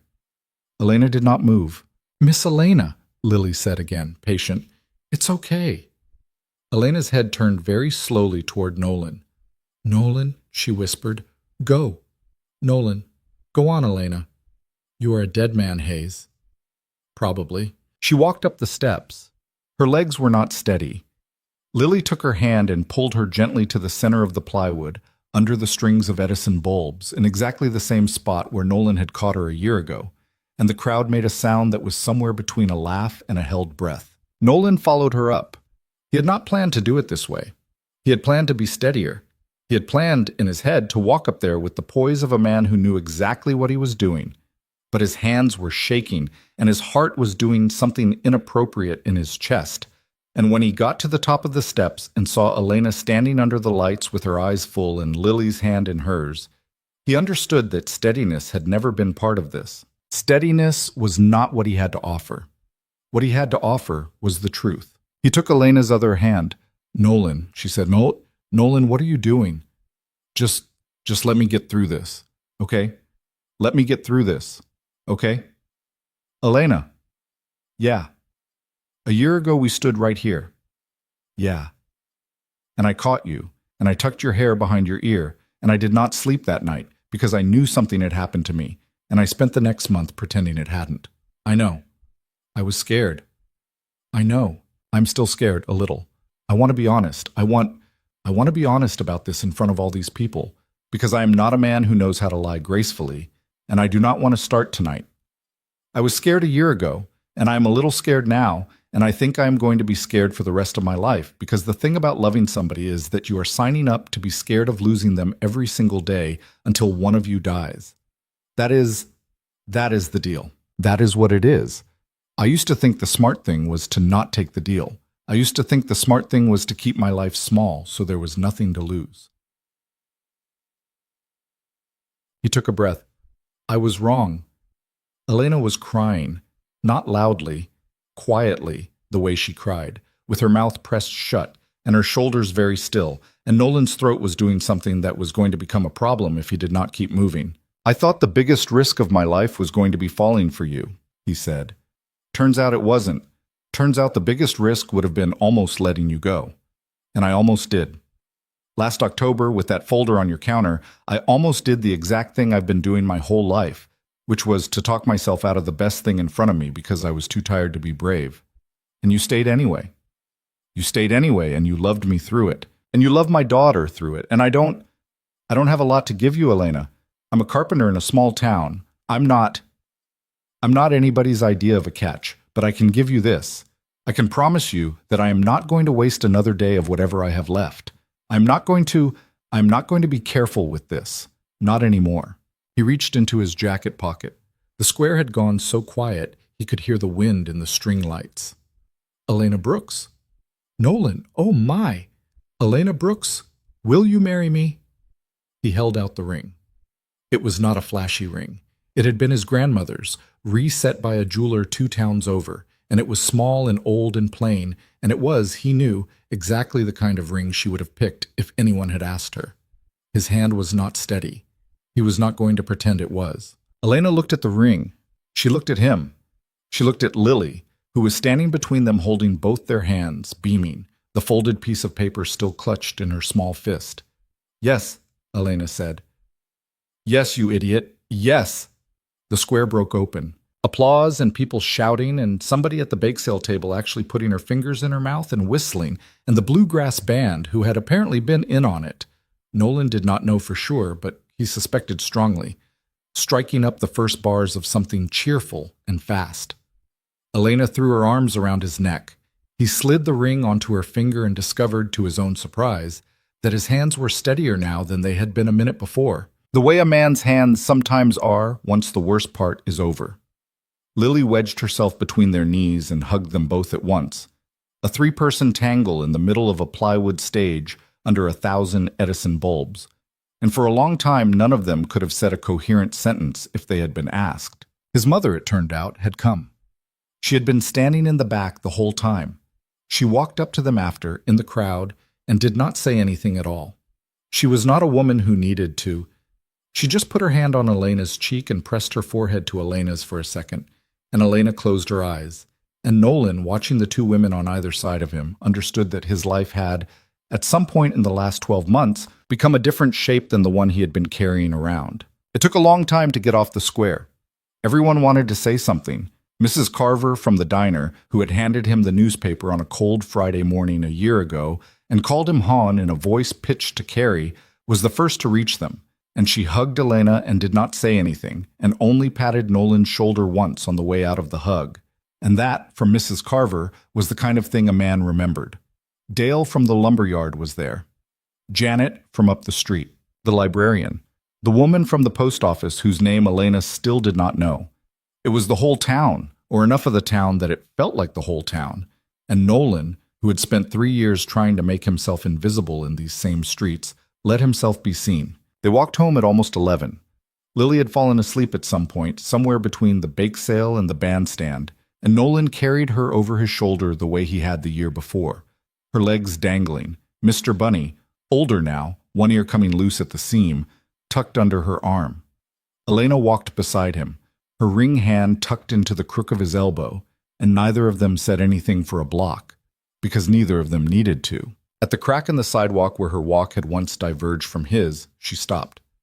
"This is the spot," she said. "What spot?" "This is where we said goodnight last year. I remember this crack. I remember thinking I was going to lose my mind all the way home." "Me too." "Did you know?" "Know what?" "That we were going to end up here." He thought about it. He thought about the woman in one rain boot arguing with a raccoon. He thought about the casserole dish with the red lid. He thought about a sleeping 6-year-old with drool at the corner of her mouth, and a phone call about a spot on a lung, and a man in a gray suit with a folder. He thought about every version of the last year, every wrong turn they could have taken, every night they could have gone inside their separate houses and not come back out. "No," he said. "I didn't know. I wanted it. I didn't let myself know it." "Yeah." "Did you?" "I knew in the truck. When you told me about your mom, that morning, sitting in your driveway with my cold feet, that's when I knew." "You never said." "Nothing to say. You weren't ready." "And now?" She looked up at him. "Now we're here." They walked the rest of the way home. He carried Lily up to her room and got her out of the green dress and under her covers without waking her. Elena stood in the doorway and watched him do it, the way she had watched him do it 100 times over the last year, and Nolan, zipping up his daughter's pajama top, understood that this was the life. Not the stage, not the ring, not the applause. This. A sleeping child, a woman in a doorway, a quiet house on a street where the leaves were just beginning to turn. He had been wrong for a long time about what courage was. He had thought, for most of his life, that the brave thing was to endure, to take the hit and keep your feet, to survive. And he had been good at that, the way some people are good at a sport they hate. He had been good at bracing for the worst and keeping his head down and counting his blessings in private, and it had kept him alive through the worst years of his life, and he was not going to pretend that it hadn't. But he understood now that surviving was not the whole job. The whole job was harder than that. The whole job was staying open. The whole job was letting the next person in, even after the last person had left. The whole job was being the man who walked back onto the same stage where he had almost come apart a year before, and saying yes this time, out loud, in front of everybody, to the thing he had been too tired and too afraid to reach for. He closed Lily's bedroom door. He turned. Elena was still in the hall. "Come to bed," she said. "Yeah." "You okay?" "Yeah." "Nolan." "Yeah." "Thank you." "For what?" "For finally knocking." He almost laughed. He thought about her standing on her porch in gym shorts and one rain boot a year ago, yelling at a raccoon with a broom. He thought about his own face watching her over the fence, half hidden, half smiling despite himself. He thought about how close he had come to keeping his mouth shut and going back into the shop and pretending he had not seen her. "I almost didn't," he said. I know. "I'm glad I did." "Me too." She reached for his hand. He gave it. They walked down the hall together toward the bedroom at the back of the house. His bedroom for 3 years, and his wife's bedroom before that. And now, he supposed, theirs, slowly, in the quiet way these things became true. And somewhere outside, across the fence, a light was on in the kitchen of a small house where a woman had once lived alone and was going to spend less and less time in the coming months, because a different house had become the one she came home to. The story was going to keep happening after that night. Of course, real lives do not end at the good moment. They keep going. There would be a wedding in the spring, small, at the courthouse, with his mother there and his sister there and Lily as the only attendant, in a green dress, carrying a single flower because she had refused to carry more than one. There would be an argument that same summer about a wall Nolan wanted to knock down between the kitchen and the dining room, which Elena lost and then won and then lost again. There would be another charity night, a year after that, at which they would stand in the crowd holding hands, and Nolan would notice, with the particular pride of a man whose life had widened, that he was no longer looking for the exits. But the thing that mattered, the thing that was the point, had happened on a plywood stage on a cold September night. It had happened when a man who had spent 3 years locked inside his own carefulness stood in front of the woman he loved and said out loud that he had been wrong about how to live. It had happened when his 7-year-old daughter had pulled a folded piece of paper from her pocket and told the truth about something she had known all along. It had happened when a woman had said yes, not once, not twice, but every day before that, in 100 small ways, by staying. Nolan had been wrong about what the biggest risk was. He had thought for most of his life that the biggest risk was loving somebody and losing them. He understood now that the biggest risk had been the one he had almost taken, the risk of not loving her, of letting her go, of choosing the small, safe life over the big, frightening one. And he understood that the people who kept you alive in the end were the ones who refused to let you do that. Lily had refused. Elena had refused.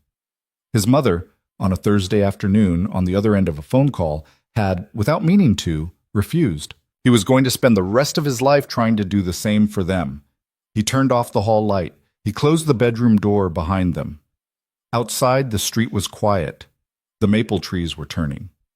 Somewhere in a jar on the back porch, a firefly from early summer had long since gone, and Lily had let the next ones go, and the ones after that, because she had learned, at 6, what her father had taken 32 years to learn, that you could not keep a good thing by closing the lid. You kept it by letting it stay, and by staying yourself. And for the first time in a long time, on a quiet street in a small town on a September night, Nolan Hayes was staying.